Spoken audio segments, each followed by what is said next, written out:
नमस्ते प्यारे मित्रों। आज का टॉपिक है क्लासिक अवेकनिंग और मॉडर्न अवेकनिंग। तो क्या डिफरेंस है और कैसे हम समझें। तो अगर हम क्लासिक अवेकनिंग को देखेंगे तो वो है जो हमारे शास्त्रों में, जो हमारे वेद में या उपनिषद में या भगवत गीता में जो मेंशन किया गया है। तो एक्चुअल में उसमें स्टेप बाय स्टेप सारी चीज़ों को बताया गया है कि कैसे हम यम का पालन करें, नियम का, फिर आसन है, फिर प्राणायाम है, इस तरह के स्टेप्स हैं उसमें। और अगर आप भगवत गीता की बात करें तो उसमें हम 4 तरह की चीज़ें देखते हैं, जो कर्म योगा है, भक्ति योगा है, ज्ञान योगा है और हमारा राज योगा है। तो इस तरह से उसमें हर चीज़ को स्टेप बाय स्टेप बताया गया है। पर जो मॉडर्न अवेकनिंग है उसमें कुछ ऐसा हमको देखने को नहीं मिलता है, वो स्पॉन्टेनियस अवेकनिंग हो रही है। तो इसके बारे में आज चर्चा करेंगे रिया जी से। क्या है मॉडर्न अवेकनिंग, तो बताइए आप। नमस्कार आप सभी को। हाँ जी, बिल्कुल ये फिनोमिना कोई नया नहीं है, लेकिन 12 दिसंबर 2012 को जो एक खबर आई थी कि धरती ख़त्म हो गई है, उसके बाद से बहुत रैपिड अवेकनिंग लोगों में देखी जा रही है। और इसका स्टडी हुआ था आज से करीबन 40-45 साल पहले, जब भी हिप्पी मूवमेंट आया था। तब ये, क्योंकि उस टाइम पे भी लोगों में, लेकिन ग्रुप ऑफ पीपल में हो रहा था, सब में इतना मास लेवल पे नहीं हो रहा था। तो एक साइकेट्रिस्ट हैं, उनका नाम है स्टैनिस्लो ग्रोफ। उन्होंने उन हिप्पीज़ पे जो है वो रिसर्च किया था कि इनको क्या ऐसे सिम्टम्स हो रहे हैं। सिम्टम्स तो अवेकनिंग के, चाहे वो 1000 साल के हों, 10,000 हों, आज के हों, वो सेम रहेंगे, क्योंकि सबका मैकेनिज्म सेम बना है, हम प्रोग्राम्ड ही एक जैसे हैं।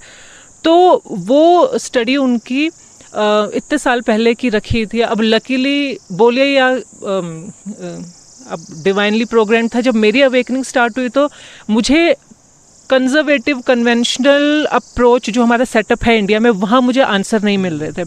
और सही बोलूँ तो मेरी मोटिवेशन भी नहीं हो रही थी कि मैं किसी बाबा के पास जाऊँ या किसी गुरु से जाके संपर्क करूँ। तो रादर मैंने पढ़ाई स्टार्ट की। तो उसके चलते मुझे इस जितने मेरे, क्योंकि मैं अपने सिम्टम्स तो देख ही रही थी, तो मैं ये सोची थी कि ये मेरे साथ ऐसा हो रहा है या और भी कहीं है ऐसा। तो मुझे 5 साल लगे ढूंढ रही थी, लेकिन मुझे ये मिला, ये पूरी स्टडी मिली, पूरी थीसिस मिली पीएचडी की। और मेरे लिए कितना खुशी की बात थी कि ये जो सिम्टम्स है, मैं पागल नहीं हो रही हूँ। अगर यहाँ पे डॉक्टर्स को नहीं समझ में आ रहा है तो ऐसा नहीं है कि ये एग्जिस्ट नहीं करता। सो ये 2012 से दिसंबर से रैपिड ये सारे सिम्टम्स दिखने स्टार्ट हो गए, जो ऑटोमेटिकली अवेकन सबकी कुंडलिनी हो रही थी।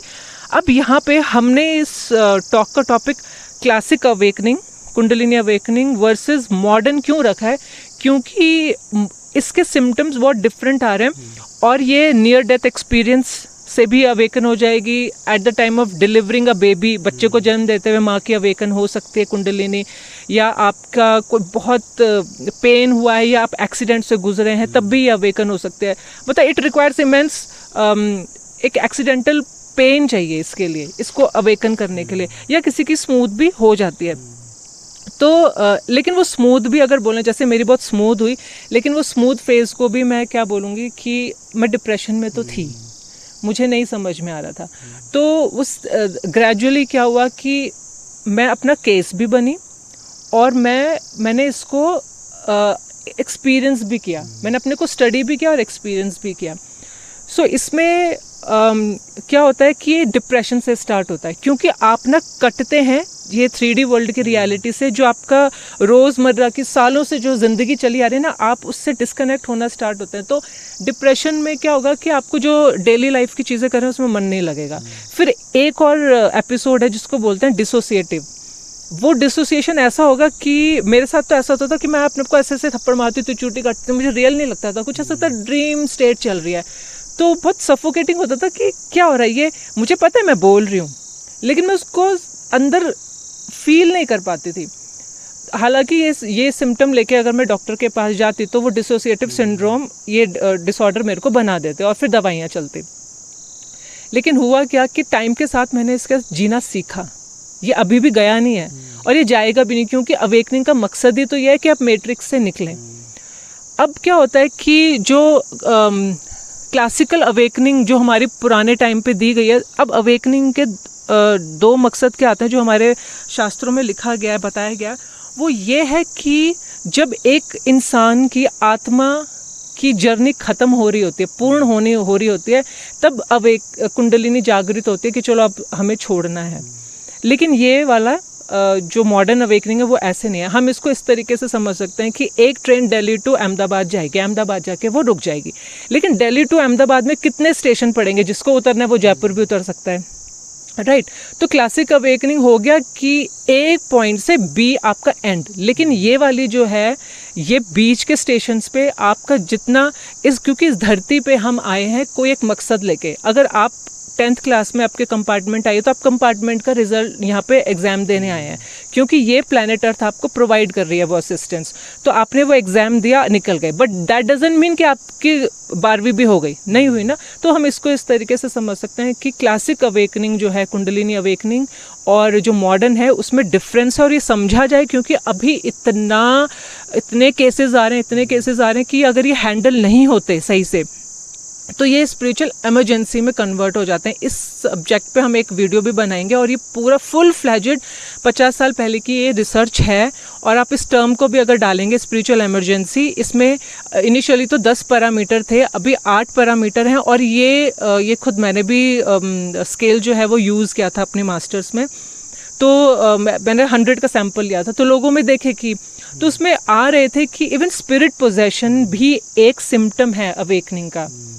ठीक है, आपका शैमनिक क्राइसिस हो सकता है। शैमनिक क्राइसिस में क्या होता है, जो आपका कमाया हुआ एक जो हुनर है, जो एक सिद्धि है, वो जागृत हो जाती है। जैसे मुझे बचपन से तो चीज़ें दिखती नहीं थी, लेकिन एहसास हो जाता था एनर्जीज का। तो मुझे जब डेड पीपल दिखने लगे, स्ट्रे स्पिरिट्स, तो वो मेरा एक गिफ्ट निकल के आया। गिफ्ट भी क्या बोलूँ, क्योंकि मैंने जन्मों से उस पर काम किया है। तो इस तरीके से किसी का भी, तो ये पैरामीटर हैं, इस पे हम समझ सकते हैं। और इस पे हम और डिटेल में एक वीडियो बना भी देंगे कि spiritual emergency awakening, normal awakening symptom अगर हैंडल नहीं हो रहे हैं सही से, अगर जुकाम सही से हैंडल नहीं हुआ, वो नज़ला बन जाएगा। तो ये इमरजेंसी, ये क्रूशल और बहुत ही डेंजरस स्टेट में कन्वर्ट हो जाता है, जिसको हैंडल करना फिर बहुत मुश्किल होता है। क्यों? क्योंकि देखिए, कल भी आपके सामने एक कॉल मुझे आया था, वो 2012 से स्किज़ोफ्रेनिया की दवाई खा रहा है। यूके के डॉक्टर ने उसको प्रिस्क्राइब किया, ठीक है। फिर जब वो इंडिया आया तो इंडिया में भी वो चले जा रहा है। और सिम्टम्स क्या है, वो सारे के सारे स्पिरिचुअल इमरजेंसी के उसने सिम्टम्स बताए। बट प्रॉब्लम ये हो रहा है कि अभी हमारी मॉडर्न साइंस से हमारे जो डॉक्टर्स हैं, दे आर नॉट अवेयर। अब इतना जागरूकता नहीं है, तो वो ऑब्वियसली वो भी सेफ प्ले करेंगे, वो भी बुक रूल के हिसाब से चलेंगे कि भाई हमारे तो DSM में ये लिखा हुआ है, तो हम तो यही प्रिस्क्राइब करेंगे। लेकिन ये स्टडी अब इंडिया में इतनी जागरूकता नहीं है, इस पर मैंने भी रिसर्च किया। मैं भी वीडियो के माध्यम से और अपने काम के माध्यम से सामने रख रही हूँ लोगों को कि एंजल नंबर्स दिख रहे हैं। आपको अगर डिप्रेशन फील हो रहा है, अगर आपको रिलेशनशिप में प्रॉब्लम है, इसमें डिवोर्स हो जाते हैं, इसमें सेपरेशन हो जाएगा, इसमें डेथ हो जाएगी पार्टनर की, आप अलग अलग ही डायरेक्शन पकड़ लेंगे दोनों पास, तो इसमें कोई गलत नहीं है, इसको होने दीजिए। इवन फ्रैक्चर भी एक सिम्टम है। आपका पूरे रात में अगर कोई एक टाइम पे आप उठते हैं और ज़्यादातर 3 साढ़े 3 के बीच में अगर आप उठ रहे हैं, तो ये भी एक सिम्टम है। तो इसकी पूरी लिस्ट है। आप अगर ये मॉडर्न अवेकनिंग सिम्टम में लाए कर रहे हैं, तो प्लीज़ आप कन्वेंशनल या कंजर्वेटिव गुरु या उनके पास मत जाइए, क्योंकि उनके पास भी इलाज नहीं है। एक केस हमको मिला भी था ऋषिकेश में। वो बेचारा ढूंढ रहा है, क्योंकि ऋषिकेश में ही स्पिरिचुअलिटी और कुंडलिनी का सब वर्क है, लेकिन उसको भी कोई सेटिस्फैक्ट्री आंसर नहीं मिल रहा था। बट अकस्मात हमसे मुलाकात हुई तो उसको पूरा समझाया, तो फिर वो अगले दिन ही अपने घर वापस गया। वरना वो सोच रहा था कि अब मैं क्या करूं, उसको लग रहा मेरा जर्नी ख़त्म ही हो गया। तो ये एक भ्रांति है, भ्रम है, इसमें क्लैरिटी होना बहुत इम्पोर्टेंट है। हाँ, तो जो मॉडर्न टाइम में अभी मेरे पास भी कई सारे कॉल आते हैं लोगों के, तो अचानक से उनको कुछ ऐसे सिम्टम्स हो रहे हैं, और जैसे फॉरेनर कंट्री में, स्पेशली US में या UK में होता है, तो लोगों को ये सारे सिम्टम्स उनको महसूस होते हैं, पर वो जाते हैं, अब कहाँ जाएंगे, वो डॉक्टर के पास जाते हैं। डॉक्टर उनको या तो पागल खाने देता है, भर्ती करता है, या कुछ मेडिसिन देता है। इस तरह से उनको जो भी हो रहा है उनको कम करने की कोशिश करते हैं।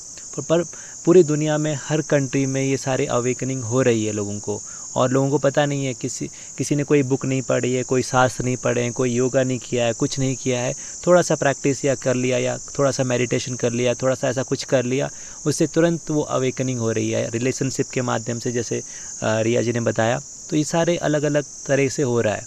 क्लासिक जो अवेकनिंग है उसमें हमारे स्टेप्स हैं, उसमें हमको साधना करनी पड़ेगी, आप गुरु के पास रहोगे, आपको तप करना पड़ेगा, स्वाध्याय करना पड़ेगा, ये सारे उसमें स्टेप्स हैं। पर जो मॉडर्न अवेकनिंग है वो बिना किसी स्टेप के, वो कभी भी कहीं भी आपको किसी भी वक्त हो सकती है। तो ये थोड़ा सा ध्यान रखते हुए कि आपको क्या हो रहा है, आप असल में आप किस रास्ते पर जा रहे हैं, तो थोड़ा सा इसमें अवेयरनेस आप रखते हुए और सही लोगों से संपर्क करना ये बहुत इम्पॉर्टेंट है। क्योंकि अगर आप गलत लोगों के पास पहुंच गए तो आप गलत रास्ते पर भटक जाएंगे। आपका जो अवेकनिंग प्रोसेस है या तो वो स्टॉप हो जाएगा या तो आप सुसाइड कर लेंगे, या इस तरह के बहुत सारे केसेस हो रहे हैं। तो इनको थोड़ा सा अवेयरनेस के साथ हमको आगे आना है और बात करनी है और पूछना है सही लोगों से।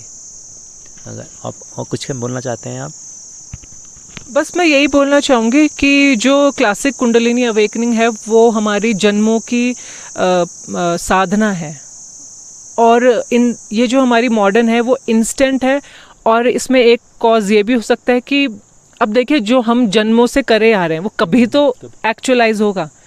तो ये मॉडर्न अवेकनिंग उसका रूप है, क्योंकि ये प्लैनेट पे ऐसी आत्माएं आई थी, वो उन्होंने कॉन्ट्रैक्ट साइन किया ही था कि हमको, अब देखिए अब एक एग्जामिनेशन हॉल में अगर 100 बच्चे हैं और डिफरेंट किसी की 7th में कंपार्टमेंट है, किसी की 10th में, किसी की 12th में, हॉल एक है लेकिन डिफरेंट लेवल के स्टूडेंट्स बैठे हुए हैं, लेकिन रिजल्ट तो एक साथ ही आएगा उनका, एक साथ ही जब ओवर होगा एग्जाम का टाइम तो एक साथ ही उठेंगे वो।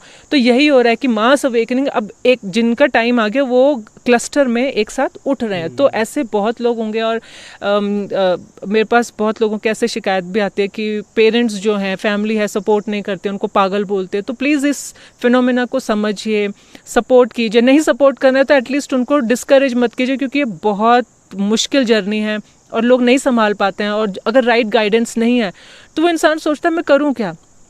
और सिर्फ यही नहीं है कि हम ये सिम्टम्स जो भी गुजरा और समझ नहीं आ रहा है उसको बेचारा ही समझे, नहीं, इसके एडवर्स इफेक्ट भी हैं, क्योंकि इसमें एफोरिया भी आ जाता है, लोग एक्सटेसी में आ जाते हैं कि अरे मेरी तो बात कही हुई सच हो गई। और लेकिन ये सारे के सारे टेस्ट होते हैं, इस पर ज़्यादा मैं नहीं बताऊँगी, लेकिन इसके एडवर्स और नेगेटिव इफेक्ट्स भी हैं, जिसमें लोगों को खुद ऐसा लगता है कि मैं भगवान बन गया। तो ये स्टेजेस हैं सारी अवेकनिंग की। तो आप इस पे अगर आप जुड़ना चाहते हैं तो हमसे संपर्क कर सकते हैं, और जानकारी हम देते रहेंगे। और कुछ क्वेश्चंस हैं तो आप कमेंट्स में लिखिए, तो हम इस पे और वीडियो बनाएंगे। ठीक है, चलिए मिलते हैं अगली वीडियो में। धन्यवाद आपका।